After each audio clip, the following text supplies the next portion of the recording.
Hello class, कैसे हैं आप सब। भाई अपनी जो एक क्लास है ये है यूनियन बजट 2024 के बारे में। वैसे तो ये जो स्लाइड है आपको ये इंग्लिश मीडियम में मिलेगी, बट मैं इसको हिंदी में प्रोनाउंशिएट करता रहूँगा, तो बच्चे हिंदी मीडियम से जो हैं वो लोग कॉपी पेन लेकर इसको साथ साथ लिखते चलेंगे। सबसे पहले बात करते हैं बजट की हिस्ट्री के बारे में। तो हिस्टोरिकल बैकग्राउंड में सबसे पहले बात करेंगे कि जो बजट है वो भारत में सबसे पहले किसने इंट्रोड्यूस किया। तो भारत में सबसे पहले पेश किया गया है 7 अप्रैल 1860 को। एक स्कॉटलैंड के इकोनॉमिस्ट और पॉलिटिशियन थे जिनका नाम था जेम्स विल्सन। तो जेम्स विल्सन जी ने सबसे पहले बजट को पेश किया था। बेसिकली बजट का मतलब होता है लेदर बैग, मतलब चमड़े का थैला।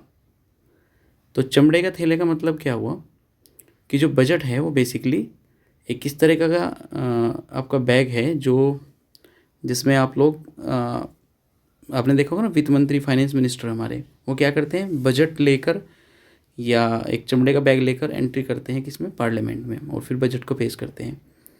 तो उसी के आधार पर इसका नाम रखा गया बजट। तो बात करें कॉन्स्टिट्यूशन की, तो संविधान में कहीं भी आपको बजट शब्द नहीं मिलेगा।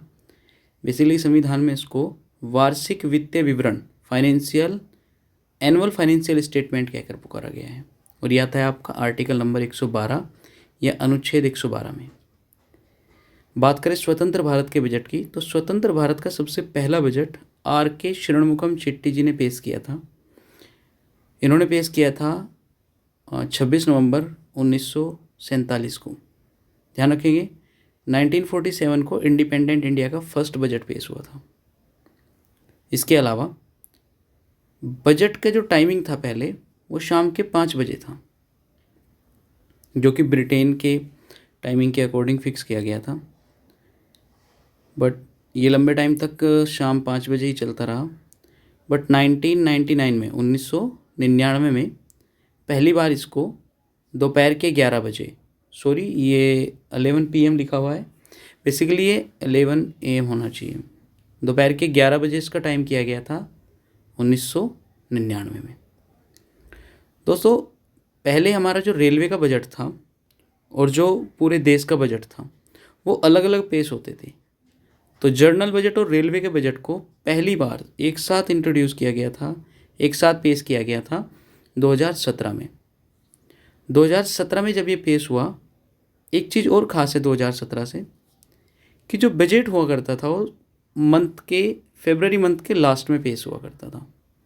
बट पहली बार 2017 में ही बजट को पेश करने की जो तिथि है वो 1 फरवरी की गई। तो ध्यान रखना 2017 से जो बजट है वो हर साल 1 फरवरी को पेश होता है। जैसे इस बार बजट पेश हुआ तो वो भी 1 फरवरी को पेश हुआ। ध्यान रखने की, अगर आपसे क्वेश्चन किया जाए कि फर्स्ट टाइम बजट को पेश करने वाली फाइनेंस मिनिस्टर विमेन कौन है, विमेन फाइनेंस मिनिस्टर, तो फर्स्ट विमेन फाइनेंस मिनिस्टर है निर्मला सीतारमण जी। पहली बार इन्होंने बजट पेश किया था 2019 में। बट ध्यान रखना, अगर फाइनेंस मिनिस्टर शब्द ना दिया जाए तो सबसे पहले बजट पेश करने वाली विमेन थी श्रीमती इंदिरा गांधी जी। ये 1970 ईस्वी में इन्होंने पहली बार बजट पेश किया था। उस टाइम पे एक PM थी, ठीक है ना, ध्यान रख लेंगे। अगर बात करें कि फर्स्ट बजट पेश करने वाली फर्स्ट विमेन फाइनेंस मिनिस्टर तो निर्मला सीतारमण, और फर्स्ट विमेन पूछ ले खाली तो कौन है, इंदिरा गांधी जी। इसके अलावा मनमोहन सिंह, अरुण जेटली और P. चिदम्बरम, यशवंत सिन्हा, इन सब लोगों ने बजट को 5 बार पेश किया है। तो बजट को 5 बार पेश करने वाले ये 4 व्यक्ति हैं। इनके अलावा सबसे ज़्यादा बार बजट पेश करने वाले व्यक्ति का नाम है मोरारजी देसाई। ध्यान रखना, अब तक सबसे ज़्यादा बार बजट पेश किया है मोरारजी देसाई जी ने, 10 बार। कई बार ये फाइनेंस मिनिस्टर रहे, कई बार PM की पोस्ट पर रहते हुए, तो टोटल इन्होंने 10 टाइम बजट पेश किया है।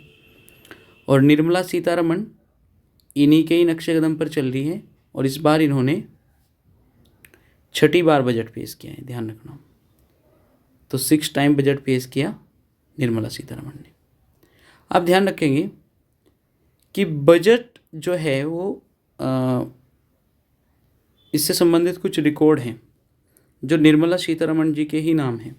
यह सबसे पहले पूछ लेगा कि लॉन्गेस्ट स्पीच, सबसे लंबा भाषण बजट पर अब तक किसने दिया है। तो सबसे लंबा भाषण दिया है निर्मला सीतारमण ने ही। ये 2020 में दिया था और इस भाषण की जो टोटल टेन्योर था वो 2 घंटे 40 मिनट था। इसके अलावा ध्यान रखेंगे 2024 का जो बजट है उसमें अब तक की सबसे छोटी स्पीच, सबसे कम टाइम की स्पीच भी निर्मला सीतारमण ने ही दी है। इसकी टाइमिंग कितनी है? 58 मिनट की। ठीक है भाई। तो वर्ष 2024 में निर्मला सीतारमण जी ने सबसे कम टाइम की स्पीच दी है, सबसे कम समय, सबसे शॉर्टेस्ट स्पीच, सबसे थोड़े समय की स्पीच निर्मला सीतारमण ने दी है। इसके अलावा अगर बजट 2024 की बात करें तो 2024 का जो बजट है इसको हम बोलते हैं अंतरिम बजट। जो 1 फरवरी 2024 को पेश हुआ इसको अंतरिम बजट या अंतरिम बजट बोलते हैं। अंतरिम बजट का मतलब हुआ ये पूरे साल का बजट नहीं है। ये बजट जो है ये केवल तब तक है जब तक नई गवर्नमेंट स्टेबलाइज नहीं होती। क्योंकि हमें पता है 2024 में आपका लोकसभा के इलेक्शन होने वाले हैं। तो इलेक्शन होने तक 1 फरवरी को बजट पेश किया गया, इसलिए इसको हम अंतरिम बजट बोलते हैं।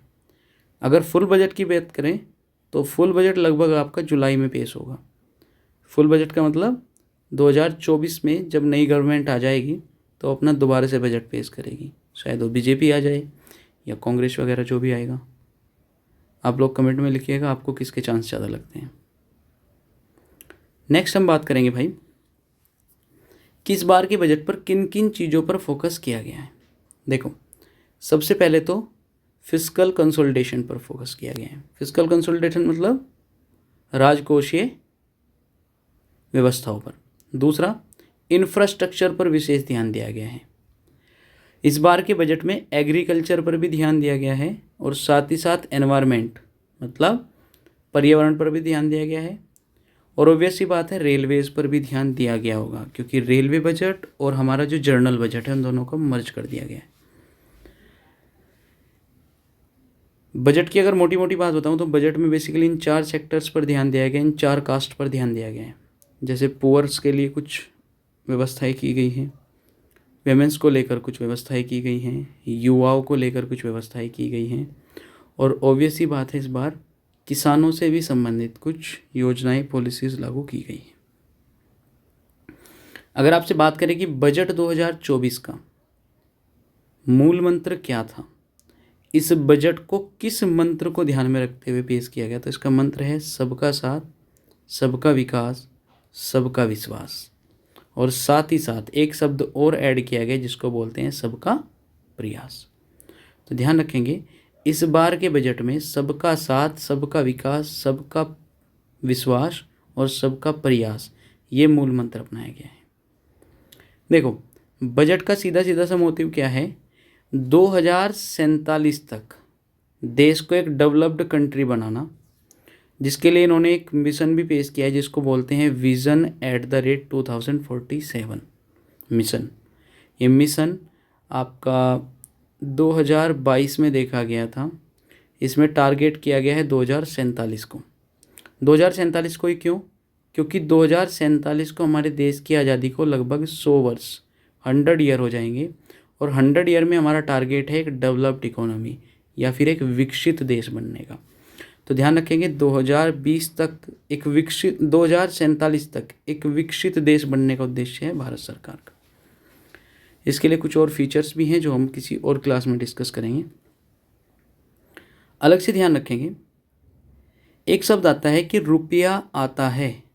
रुपया आता है, तो रुपया किन किन सोर्सेज से आता है सरकार के पास, उसको बोलते हैं हम लोग रुपीज़ कम्स फ्रॉम। तो ध्यान रखेंगे सबसे ज़्यादा जो रुपया है भारत सरकार के पास वो बोरोइंग एंड अदर लाइबिलिटीज़ से आता है। 28% part of money Indian government के पास वो बोरोइंग एंड लाइबिलिटीज़ से आती है। मतलब भारत सरकार के जो उधारी है और जो इंटरेस्ट है और जो लाइबिलिटीज़ का मतलब जो अमानतें हैं उनसे भारत सरकार के पास पैसा आता है। कितना पैसा आता है भाई? 28% ऑफ द टोटल रेवेन्यू। उसके बाद 19% पैसा इनकम टैक्स से आता है और 18% जो इनकम है इस बार वो जीएसटी और अदर टैक्सेस से हुई है। इसके अलावा कॉरपोरेशन टैक्स से 17%, नॉन टैक्स रिसिप्ट से 7%। नॉन टैक्स रिसिप्ट्स मतलब कुछ और अदर पैसा जो टैक्स की कैटेगरी में नहीं आता, जैसे कुछ अलग तरह के गवर्नमेंट क्या कर देती है, किसी भी तरह की वसूली जिसको हम लोग बोलते हैं ना चालान वगैरह, तो चालान वगैरह के थ्रू भी सरकार को कितना पैसा मिलता है, गैर टैक्स संबंधित पैसा जो है वो 7% हिस्सा जो हमारे इस बार के बजट में जो पैसा इकट्ठा हुआ है उसमें है। उसके बाद ध्यान रखेंगे यूनियन एक्साइज ड्यूटी मतलब केंद्रीय एक्साइज ड्यूटी, इससे 5% और कस्टम ड्यूटी सीमा शुल्क से 4% और नॉन डेबिट कैपिटल रिसिप्ट से 1% और बाकी सोर्सेज से 1%। तो इस प्रकार जो हमारा बजट है, क्वेश्चन कैसे करेगा पेपर में यहाँ से कि भारत के बजट 2024 में सबसे अधिक जो इनकम हुई वो किस सोर्स से हुई, तो सबसे अधिक इनकम जो हुई वो बोरोइंग एंड लाइबिलिटीज से हुई है। सेकंड नंबर पे इनकम टैक्स, ध्यान रखेंगे इनकम टैक्स दूसरा सबसे बड़ा सोर्स है किस चीज़ का, आपका पैसे मनी जनरेट करने का, ठीक है ना। इसके बाद अगर बात करें रुपीज़ गोज़ टू कि पैसा जाता कहाँ कहाँ है, इस बार भारत सरकार का पैसा सबसे ज़्यादा खर्च किन चीज़ों में हुआ, तो दो मेन सोर्स है जहाँ पर पैसा सबसे ज़्यादा खर्च हुआ। सबसे पहला है आपका इंटरेस्ट पेमेंट, जो उधारी हमने ली है जहाँ से हमारे पास पैसा आया है उसका ब्याज देने में 20% हिस्सा हमारी पैसे इनकम का चला जाता है। उसके बाद 20% पार्टी से जो आपके स्टेट्स हैं, जो राज्य हैं, राज्यों की हिस्सेदारी देने में चला जाता है।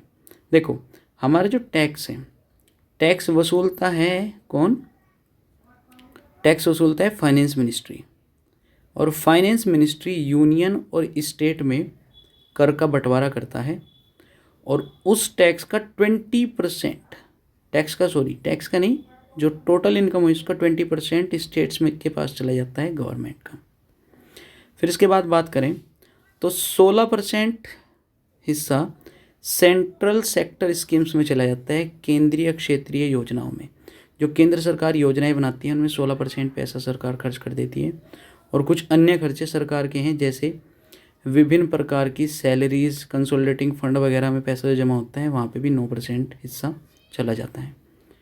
सेंट्रल स्पॉन्सर्ड स्कीम, जो केंद्र सरकार के द्वारा स्पॉन्सर्ड की गई स्कीम्स हैं उनमें भी 8% हिस्सा किसका चला जाता है, केंद्र सरकार का। कुछ और कमीशन है जैसे फाइनेंस कमीशन हो गया, आपका इलेक्शन कमीशन हो गया, इन सब को भी 8% हिस्सा दिया जाता है। ध्यान रखा 8% किसके लिए अलॉट किया गया है इस बार, रक्षा मंत्रालय के द्वारा डिफेंस के लिए। तो डिफेंस के लिए 8%। सब्सिडीज़ मतलब, सब्सिडीज़ का मतलब हो गया कुछ रियायतें सरकार देती है अलग अलग सेक्टर में, जैसे इलेक्ट्रॉनिक व्हीकल्स हो गए, आपका एग्रीकल्चर में हो गया, ठीक है ना, आपका अदर एनपीएस वगैरह में जो रिलैक्सेशन देती है गवर्नमेंट उनको सब्सिडीज़ कैटेगरी में रखा जाता है। उसके अलावा जो पेंशन वगैरह हैं उसमें भी गवर्नमेंट का 4% जो पार्ट है वो चला जाता है। अब हम लोग बात करेंगे एलोकेशन फॉर स्पेसिफिक मिनिस्ट्रीज़, अलग अलग मिनिस्ट्रीज़ को कितना कितना पैसा दिया गया है। जो चीज़ मैं बोल रहा हूँ जिसको इम्पोर्टेंट बोलूँगा आप उसको फिक्स करते चलेंगे। जैसे सबसे पहले अगर बात करें मिनिस्ट्री ऑफ डिफेंस, रक्षा मंत्रालय को 6.2 लाख करोड़ रुपीज़, ध्यान रखेंगे 6.2 लाख करोड़ रुपीज़ किसको अलॉट किए गए हैं इस बार, डिफेंस मिनिस्ट्री को। सबसे ज़्यादा पूछ लेगा किसको पैसा अलॉट किया है गवर्नमेंट ने, किस मिनिस्ट्री को अलॉट किया है, डिफेंस मिनिस्ट्री को। उसके बाद सेकंड नंबर पे आपका road and transport and highways ministry, आपका नितिन गडकरी वाली 2.78%। ध्यान रखना इस बार आपका रोड वगैरह में काफ़ी ज़्यादा इंफ्रास्ट्रक्चर उसका डेवलप किया गया है, आगे भी इसकी योजना है। तो 2.78 लाख करोड़ रुपये वो आपका road and transport highways ministry उसको अलॉट किया गया है। इसके अलावा रेलवे मिनिस्ट्री का भी ध्यान रखेंगे, इसको 2.55 लाख करोड़ रुपीज़ अलॉट किए हैं गवर्नमेंट ने। कुछ अदर मिनिस्ट्रीज है जिनको चलते चलते देख लेंगे, जैसे आपका consumer affairs and food and public dimension distribution, मतलब आपका जो खाद्य वितरण संबंधित मंत्रालय है उसमें 2.13 लाख करोड़ रुपीज़, ये सब लोग लाख करोड़ रुपीज़ में ही है। मिनिस्ट्री ऑफ होम अफेयर्स गृह मंत्रालय को लगभग 2 लाख करोड़ रुपीज़। उसके अलावा जो आपका ग्रामीण विकास मंत्रालय है उसको 1.77, आपका रासायनिक एवं खाद्य मंत्रालय है उसको 1.68 लाख करोड़, और उसके बाद आपका जो संचारण मंत्रालय का ध्यान रखेंगे, कम्युनिकेशन मिनिस्ट्री को 1.37 crore rupees, lakh crore rupees sorry. Important है ministry of the agriculture and farmer welfare 1.27 lakh crore rupees. ये अलग अलग मिनिस्ट्रीज़ को पैसा अलॉट किया गया है गवर्नमेंट के द्वारा। और अब हम लोग आगे चलते हैं, अब बात करते हैं स्कीम्स की। अब जिन जिन स्कीम्स के बारे में बताऊंगा आप सबको इम्पोर्टेंट करते चलेंगे। जैसे सबसे पहले बात करें आपकी जो Mahatma Gandhi national rural employment guarantee scheme, जिसको हम लोग शॉर्ट में क्या बोलते हैं, मगनेरक, मतलब इसको नरेगा भी बोलते हैं। तो इसके लिए 86,000 करोड़ रुपीज़ गवर्नमेंट ने अलॉट किए हैं। उसके बाद एक स्कीम है PLI, जिसको हम बोलते हैं प्रोडक्शन लिंक्ड इनिशिएटिव स्कीम। इसके लिए 6200 करोड़ रुपीज़ गवर्नमेंट ने अलॉट किए हैं इस बार के बजट में। आयुष्मान भारत PMJ नाम से एक स्कीम है, इसके लिए 7500 करोड़ रुपीज़।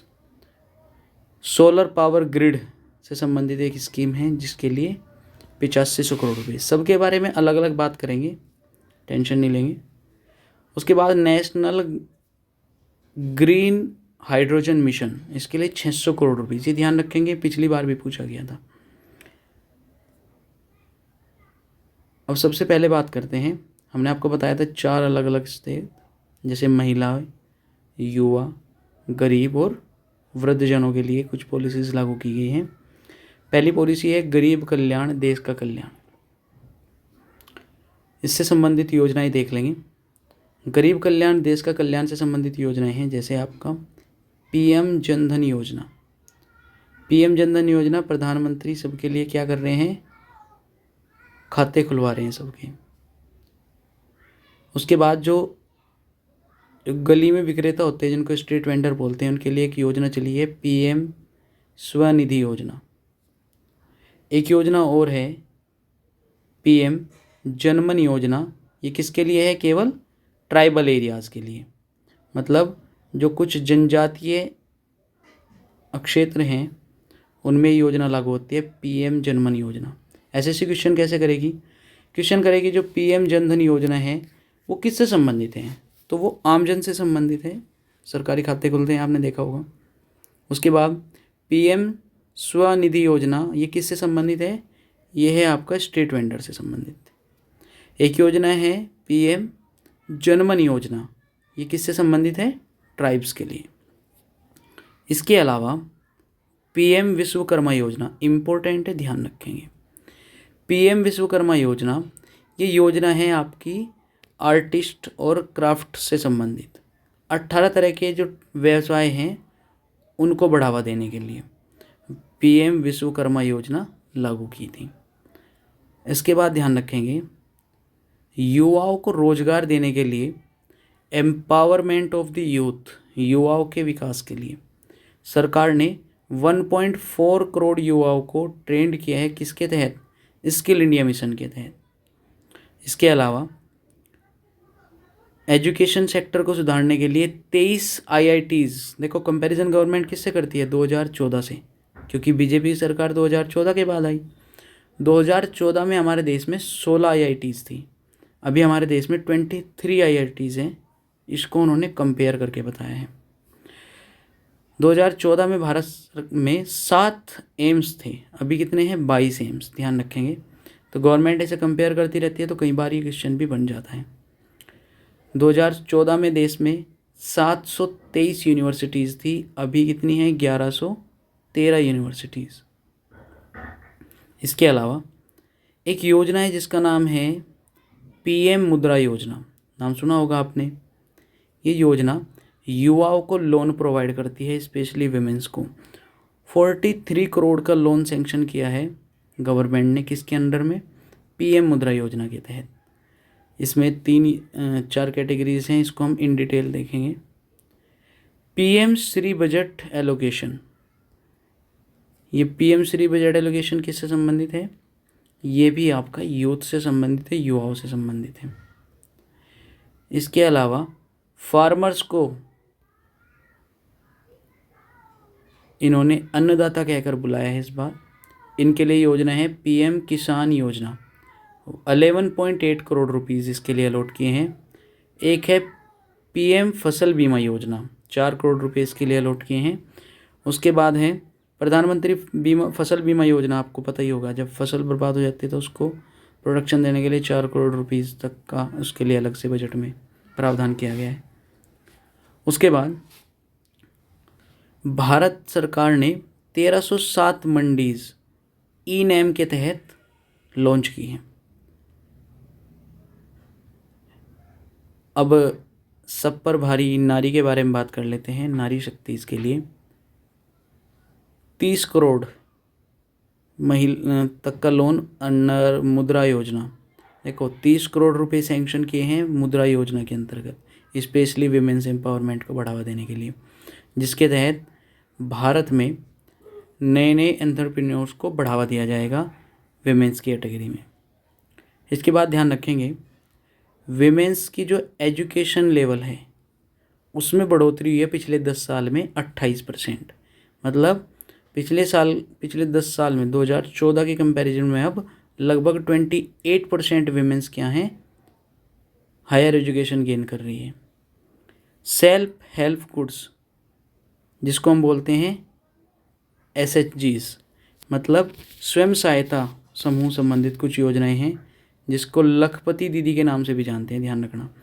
लखपति दीदी एक ऐसी योजना है जिसमें विमेंस को बढ़ावा दिया जाता है कि वो अगर किसी भी तरह का कोई स्मॉल बिजनेसेस कर सकती हूँ, जैसे आपका क्राफ्टिंग से संबंधित हो गया, या आपका कोई विमेन पापड़ बेल बनाना जानती है, अचार डालना जानती है, तो ग्रुप बनाकर क्या कर सकती हैं, उसको बढ़ावा दे सकती हैं। इस बजट में ये बताया गया कि 37% female labours for a particular rate, मतलब पार्टिसिपेशन रेट बढ़ा है, महिलाओं की भागीदारी बढ़ी है लेबर कैटेगरी में भी लगभग 37%। जो एम्प्लॉयमेंट है वो 37% महिलाओं का इस बार बढ़ा है। उसके बाद गवर्नमेंट ने कुछ स्ट्रेटेजिक कमिटमेंट्स भी किए हैं, कुछ टारगेट्स रखे हैं। जैसे टारगेट रखा गया 2070 तक भारत जो है वो नेट ज़ीरो कंट्री बन जाएगा। मतलब कार्बन की जो मात्रा है, कार्बन की मात्रा जो है वो कितनी हो जाएगी इंडिया में? 0%। ये कमिटमेंट काफ़ी बड़ी है। 2030 तक इसको काफ़ी कम करने का टारगेट रखा है गवर्नमेंट ने, 5% पर लाने की बात की है। इसके अलावा रूफ टॉप सोलराइजेशन, ये ध्यान रखना, जब 22 जनवरी को 2024 में अयोध्या में राम जी की जो प्राण प्रतिष्ठा है, मूर्ति की प्राण प्रतिष्ठा अयोध्या में वो हुई थी, तो उस टाइम पे गवर्नमेंट ने कमिटमेंट की थी कि लगभग 1 करोड़ घरों को हम लोग फ्री में पर मंथ के हिसाब से 300 यूनिट बिजली फ्री प्रोवाइड कराएंगे। 300 यूनिट पर मंथ के हिसाब से फ्री प्रोवाइड कराएंगे। कितने घरों को? 1 करोड़ घरों को। किसके तहत? रूफ टॉप सोलराइजेशन मिशन के तहत। इसको मिशन सूर्या करके इन्होंने नाम रखा है। इसके अलावा गवर्नमेंट का टारगेट है ई बसेस को लॉन्च करने का, ताकि पब्लिक ट्रांसपोर्ट सिस्टम को ज़्यादा बेटर किया जा सके। इसके अलावा सरकार चाहती है कि भाई वो कुछ बायो मैन्युफैक्चरिंग करे, बायो फंड्रीज का निर्माण करें, ताकि जो आपका जो फ्यूल सिस्टम है इंडिया में, या जो पेट्रोल डीजल का अल्टरनेट खोजा जा सके। इसके अलावा गवर्नमेंट कोल गैसिफिकेशन और लिक्विफिकेशन कैपेसिटी को कितना कर रही है? 100 मीट्रिक टन कर देगी 2023 तक। मतलब कोल गैस और लिक्विडिफिकेशन कैपेसिटी को 100 मीट्रिक टन कर देगी 2030 तक, ये ध्यान रखेंगे। उसके बाद स्ट्रीट लाइट्स का एक इससे संबंधित एक प्रोग्राम है कि स्ट्रीट लाइट प्रोग्राम स्कीम, जिसको SNLP बोलते हैं, इसके लिए तहत इस 1.3 करोड़ स्ट्रीट लाइट्स को डेवलप किया जाएगा जो कि सोलर से चलने वाली होगी। इम्पोर्टेंट चीज़ क्या है, गवर्नमेंट ने एक स्कीम लॉन्च की है जिसको बोलते हैं द ब्लू इकोनॉमी 2.0 स्कीम। देखो वीडियो थोड़ी लंबी है, पूरे बजट को एक वीडियो में डिस्कस करना थोड़ा मुश्किल है, बट मैं कोशिश करूँगा जितना भी हो सकेगा इसमें कर लेंगे, फिर एक वीडियो और बनाकर डाल देंगे ताकि सारी चीज़ें समझ आ सकें। देखो इस योजना के तहत गवर्नमेंट क्या करेगी, जितने भी कोस्टल एरिया है वहाँ पर एक्वाकल्चर और मरीन कल्चर को बढ़ावा देगी। तो आपसे पूछ सकता है कि मिशन ब्लू इकोनॉमी या द ब्लू इकोनॉमी 2.0 स्कीम किससे संबंधित है। तो ब्लू का मतलब हो गया, आप ध्यान रख लेंगे, आज ब्लू है पानी पानी, तो ये वाटर से संबंधित हो गया। ब्लू किससे संबंधित होगा, वाटर से संबंधित। तो वाटर में कौन रहते हैं, जलीय जीव, तो जलीय जीवों से संबंधित उनका पालन, जिसको एक्वाकल्चर बोलते हैं, मरीन कल्चर बोलते हैं, तो उसको बढ़ावा दिया जा रहा है इस योजना के तहत। इसके अलावा इंफ्रास्ट्रक्चर और इन्वेस्टमेंट को भी फोकस किया गया है इस बार के बजट में।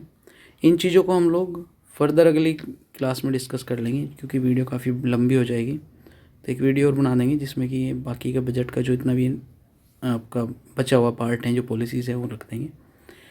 आप लोग इस वीडियो को 2-3 बार ध्यान से देखना, कुछ चीज़ें आपको समझ आ जाएंगी। ठीक है, थैंक यू वेरी मच।